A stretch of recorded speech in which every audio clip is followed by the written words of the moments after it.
2008 সন থেকে মূলত আমি মিডিয়ার সঙ্গে জড়িত একজন রাজনৈতিক কর্মী হিসেবে রাজনীতির পাশাপাশি লেখালেখি করে আসছি এবং টেলিভিশন সভা সমিতি সেমিনারে বক্তব্য দিয়ে আসছি।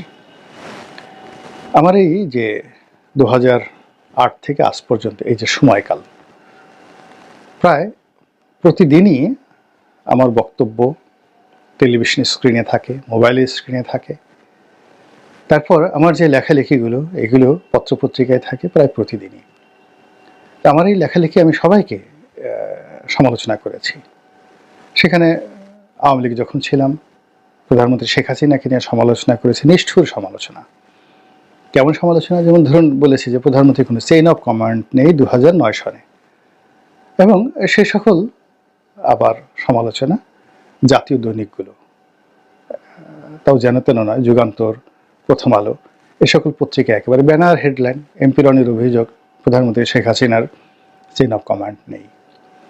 তারপর মন্ত্রীদেরকে নিয়ে সমালোচনা করেছে, নিষ্ঠুর সমালোচনা। সেই সমালোচনা দীপুমণি বলেন, স্বরাষ্ট্রমন্ত্রী মহিউদ্দিন খান আলমগীর বলেন, অর্থমন্ত্রী আব্দুল মুহিত বলেন, সবাইকে, শাহজাহান খান ছিলেন, মানে যাদের হাতে ক্ষমতা ছিল, পাওয়ার ছিল, তাদেরকে যেভাবে সমালোচনা করেছি, নির্মম এবং নিষ্ঠুরভাবে সমালোচনা করেছি। আবার বিরোধী দলীয় যারা নেতা ছিলেন, সেটা জামাতের আমির বলেন, জাতীয় পার্টির এরশাদ সাহেব বলেন, তারপর বিএনপির বেগম খালেদা জিয়া, তারেক রহমান সাহেব, আমি বলেছি, আমার মতো করে আমি বলেছি সবসময় এবং সর্বোচ্চ পর্যায়ে বলেছি এবং এখনও কিন্তু বলে যাচ্ছি। কিন্তু আমি কখনোই বিচার বিভাগ নিয়ে, বিচারপতিদেরকে নিয়ে, প্রধান বিচারপতি নিয়ে, সিটিং প্রধান বিচারপতি নিয়ে, তারপর সেনাবাহিনী নিয়ে, এমনকি একজন সেনা সদস্য নিয়ে কখনো নেতিবাচক কোনো কথা বলিনি। মাঝে মধ্যে রিটায়ার্ড হওয়ার পরে দুই একজন, যেমন বিচারপতি এস কে সিনহা, উনি চলে যাওয়ার পর তাকে নিয়ে কথা বলেছি। এটা মানবিকভাবে তার পক্ষে বলেছি, সাধারণত বিপক্ষে আমি বলি নাই। আবার জেনারেল আজিজ নিয়ে, বেনজিরকে নিয়ে কথা বলেছি, কিন্তু যতদিন জেনারেল আজিজ একটা পোর্টফোলিওতে ছিলেন আমি তাকে নিয়ে কথা বলিনি। অনেকে হয়তো বলতে পারেন যে ভয়ে বলেননি। আরে বাবা, যেখানে শেখ হাসিনাকে নিয়ে আলোচনা করেছি সেখানে জেনারেল আজিজ কে? জেনারেল আজিজ যখন বিজেপির চিফ ছিলেন তখন আমি সংসদ সদস্য, একজন মেজর জেনারেল, এবং he was bound to salute me and he did it. আমি অন্য সাধারণ সংসদ সদস্যের মতো ছিলাম না যে একজন ডিপটি সেক্রেটারি পিছিয়ে পিছিয়ে ঘুরেছি। এখানে দেখা যাচ্ছে সরকারের সচিব থেকে শুরু করে মেজর জেনারেল পর্যায়ের যারা লোকজন আছে তারা আমার প্রাপ্য সম্মান আমাকে দিয়েছেন বা দিতে বাধ্য হয়েছেন। তো কাজেই ওনাকে নিয়ে সমালোচনা করা আমার জন্য কখনো সমস্যা ছিল না। বা এখন জেনারেল ওয়াকার ছিলেন। এখন দেখুন 2009 সনে আমি সংসদ সদস্য ছিলাম। My designation is as per parliamentary form of government equivalent to prime minister. শুধুমাত্র আমরা সংসদে, উনি ফার্স্ট গার্ল বা ফার্স্ট বয়, আমি ওই একই ক্লাসের ছাত্র, এতটুকু পার্থক্য।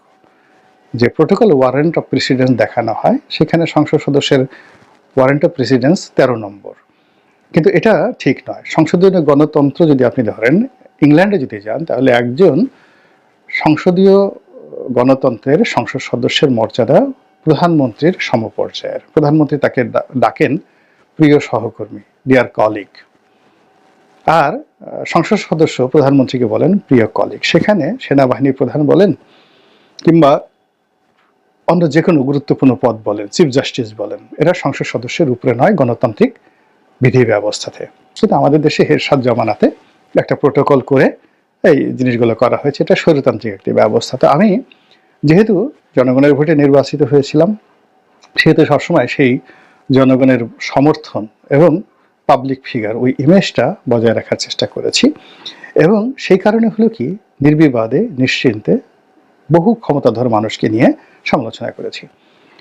শেখ হাসিনা মাননীয় প্রধানমন্ত্রীর দুজন সচিব, একেবারে ব্যক্তিগত সচিব, এবং আপনি জানেন যে সচিবালয়ের প্রধানমন্ত্রীর সচিবের চেয়ে পাওয়ারফুল সচিব আর নেই। এমনকি প্রধানমন্ত্রীর মুখ্য সচিবের চাইতেও প্রধানমন্ত্রীর যে ব্যক্তিগত সচিব যিনি হন, তার ক্ষমতা বেশি থাকে। দুইজন সচিব সম্পর্কে আমি বাংলাদেশ প্রতিদিন পত্রিকাতে, তারা যখন সিটিং সচিব আর আমি যখন সিটিং এমপি, তাদের বিরুদ্ধে লিখেছি, তাদের দুর্নীতি নিয়ে লিখেছি।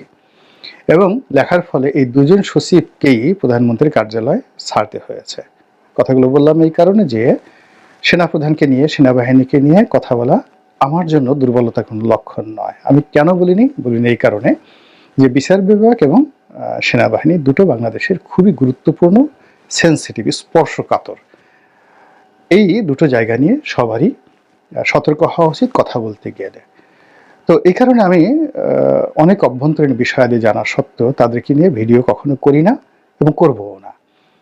কিন্তু আজকের এই ভিডিওতে আমার কাছে মনে হচ্ছে যে এই সেনাবাহিনী নিয়ে কিছু কথা বলার দরকার আছে।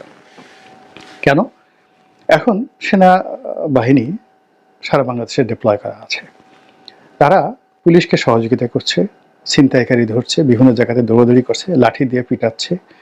তারপরে আমরা বিভিন্ন ভিডিও ফুটেজে দেখতে পাচ্ছি যে তারা বিভিন্ন মানুষকে শাস্তি দিচ্ছে, লোকজন দৌড়াচ্ছে।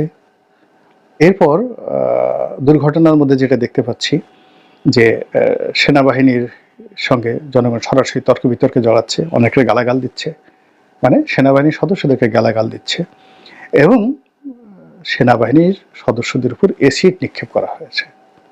আর যে সকল দুর্নাম বদনাম এই অল্প সময়ের মধ্যে ছড়িয়ে পড়েছে যে মাঠে যারা দায়িত্বরত আছেন তাদের অনেকের বিরুদ্ধে গুরুতর অভিযোগ চলে এসেছে এবং সে সকল অভিযোগ ডিসিপ্লিনারি গ্রাউন্ড, দেখা গেল যে তাদের কথা শুনেনি পুলিশ, তারা গিয়ে থানায় তাফালিং গিয়ে করে আসছে। তারা তাদের কথা শুনেনি বা তাদের সঙ্গে মতদ্বৈততা হয়েছে, এজন্য পুলিশ কর্মকর্তাদের সঙ্গে তারা সরাসরি কন্ট্রাডিকশন অ্যান্ড কনফ্লিক্টে চলে গেছে। ফলে পুলিশকে সহযোগিতা করার নামে তাদেরকে যে মাঠে রাখা হয়েছে এটি পুলিশের মধ্যে আরও প্যানিক সৃষ্টি করেছে। এগুলো এক। ২ নম্বর হলো আর্থিক যে দুর্নীতি, সেই দুর্নীতি নিয়েও প্রচুর কথাবার্তা হচ্ছে।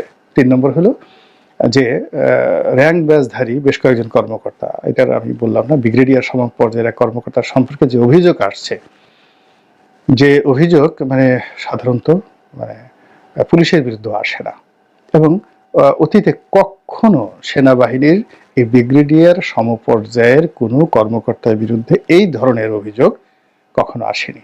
সামাজিক মাধ্যমে রীতিমতো ভাইরাল এবং অনেক আলাপ আলোচনা হয়েছে যে একজন ব্রিগেডিয়ার পদমর্যাদার কর্মকর্তা এই অপকর্মটি করেছেন, আপনারা গিয়ে দেখে নিন।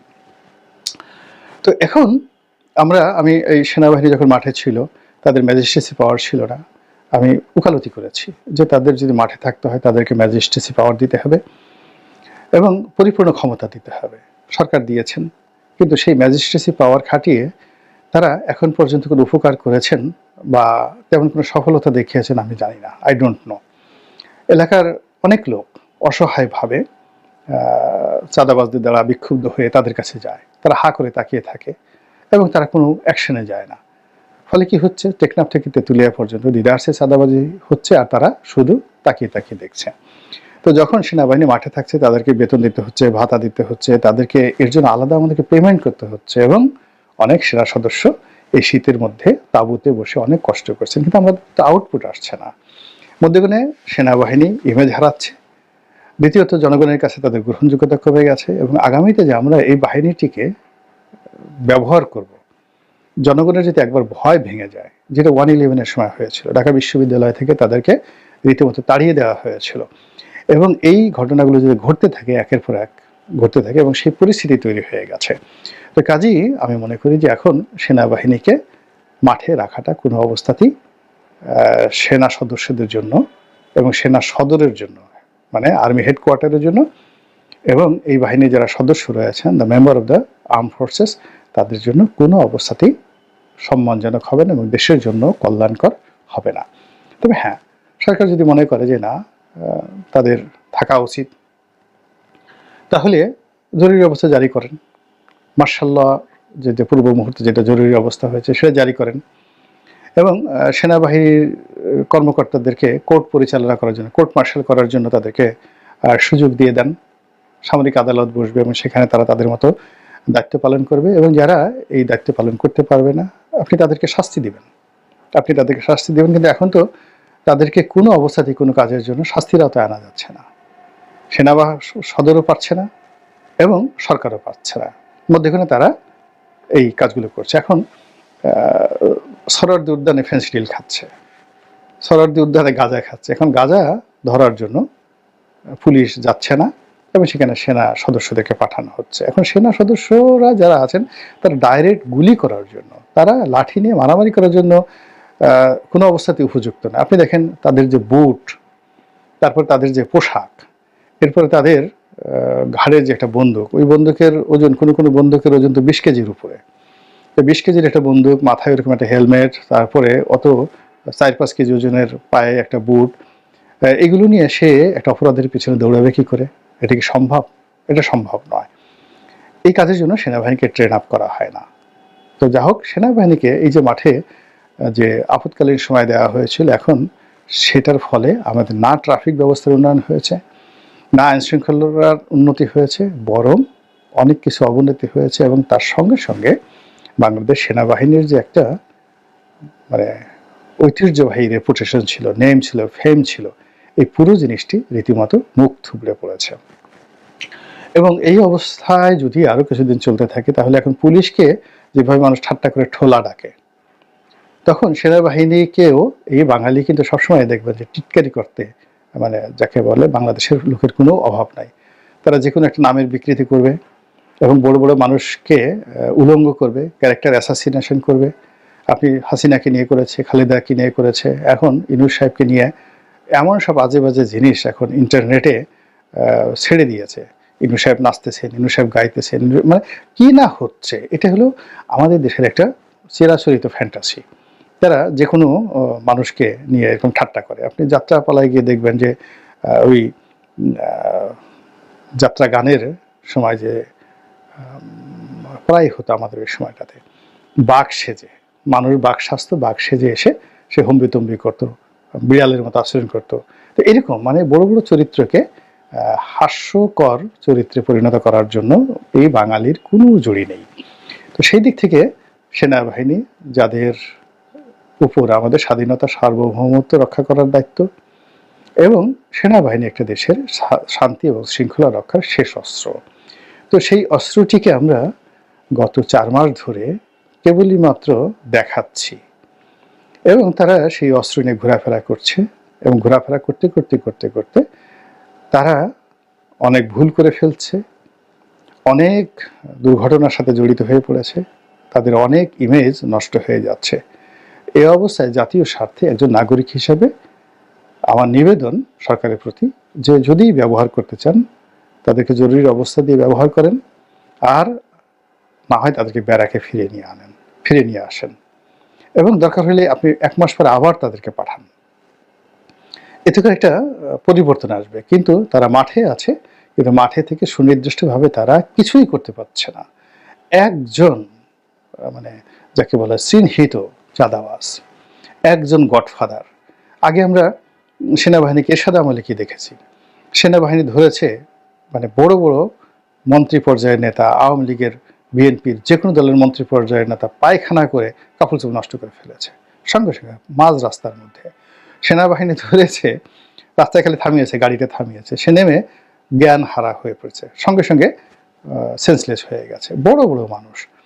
এরপরে সেনাবাহিনী তল্লাশি করতে গেছে, বড় বড় চোখ গোল গোল করে সচিব পর্যায়ে যারা লোকজন আছে, তারা কি বলবো মানে বাকরুদ্ধ হয়ে পড়েছে। আপনাদের কি মনে আছে ওই যে বন খেকো গনি মিয়া, বনের রাজা গনি মিয়া, তাকে যে সময় ধরা হলো, বালিশের মধ্যে অনেক টাকা লুকানো ছিল। আপনি দৃশ্যটা একবার চিন্তা করেন তো। তো এরকম 1/11-এর সময় কি হয়েছে, সেনাবাহিনী কোথাও গেছে, কোনো নেতার বাড়ির সামনে দিয়ে সেনাবাহিনী গেছে, ও নেতা ভয়ের চোটে সে খাটের তলে পালিয়েছে, ঘর থেকে লাফ দিয়েছে, ছাদ থেকে লাফ দিয়েছে, মন্ত্রী পর্যায়ের লোক 1/11-এর সময়। এবং সেনাবাহিনীর সঙ্গে কারো সম্পর্ক আছে বা কোনো মেজরের আত্মীয়, কর্নেলের আত্মীয়, ব্রিগেডিয়ারের আত্মীয়, মঈনুদ্দিন ফখরুদ্দিন তো বাদ, একজন ক্যাপ্টেনের সঙ্গে সম্পর্ক আছে, এইরকম লোকের পেছনে অনেক মন্ত্রী এমপি ঘুরেছে যে আমার ব্যাপারটা একটু তুমি তাকে বলে দাও 1/11-র সময়। এখন সেই সেনাবাহিনীকে আমরা এই ইউনূসের জমানা আমরা কোথায় নামিয়ে এনেছি? এই জন্য কি ইউনূস সাহেব দায়ী, নাকি জেনারেল ওয়াকারুজ্জামান দায়ী, নাকি শেখ হাসিনা দায়ী? এসব আলোচনা করার কোনো সময় নেই। আগে বাহিনীটিকে বাঁচাতে হবে। এই বাহিনীটি যদি পুলিশের মতো হয়ে যায়, এই বাহিনীটি যদি পুলিশের মতো হতোদ্যম হয়ে যায়, এখানে যদি